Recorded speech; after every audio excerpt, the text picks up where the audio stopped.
বাংলাদেশের মাটিতে একটা ওয়ানডে ম্যাচে 670+ রান এবং এক ইনিংসেই তিনটা সেঞ্চুরি হয়েছে। এই কথাটা কি বিশ্বাস করবে যে এটা বাংলাদেশে হয়েছে?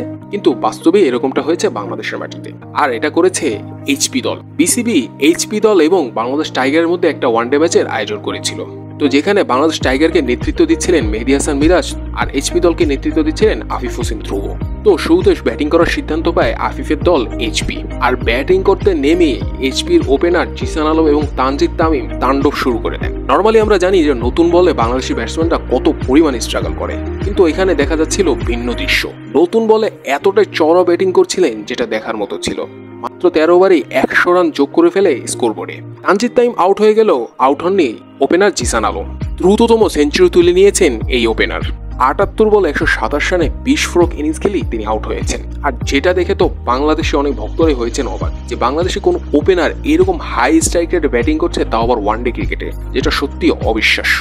জিসান আলম আউট হলেও কোনো অসুবিধায় পড়তে হয়নি এইচপি দলকে, কেননা জিসান আলমের দেখানো পথেই হেঁটেছেন ক্যাপ্টেন আফিফ হোসেন ধ্রুব।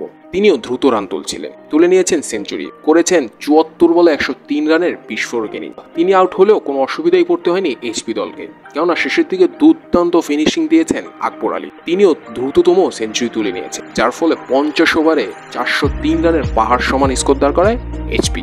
আর 404 রানের টার্গেটে ব্যাট করতে নেমে বাংলাদেশ টাইগারের ওপেনার এনামুল হক বিজয়ের দিকে তাকিয়েছিল অনেকেই যে এনামুল হক বিজয় অন্তত একটা ভালো স্টার্ট এনে দিবেন। এরকম ব্যাটিং উইকেটে এনামুল হক বিজয়ের ব্যাটিং দেখার জন্য অনেকে অপেক্ষায় ছিলেন, কিন্তু এনামুল হক বিজয় কোনো কিছুই করতে পারেননি। মাত্র 1 রান করেই প্যাভিলিয়নে ফেরত চলে গিয়েছে। আর এরকম বিরতিহীনভাবে উইকেট পড়তে থাকায় আর ক্রমশ হয়ে দাঁড়াতেই পারেনি বাংলাদেশ টাইগার্স, যার ফলে 48 ওভারে 266 রানই অল আউট হয়ে যায় বাংলাদেশ টাইগার্স। আর যার ফলে 137 রানে বিশাল ব্যবধানে জয়লাভ করে এইচপি দল। এইচপি দলের এরকম মানসিকতা দেখে, এরকম খেলা দেখে তো অনেকে অবাক হয়েছেন। অনেকে প্রশংসা করছেন, তো আবার অনেকে করছেন সতর্কতা। বলছেন প্রশংসা না করে এদেরকে টেক কেয়ার করা উচিত, এদের খেয়াল রাখা উচিত। এরকম প্লেয়ারই তো দরকার বাংলাদেশ দলে।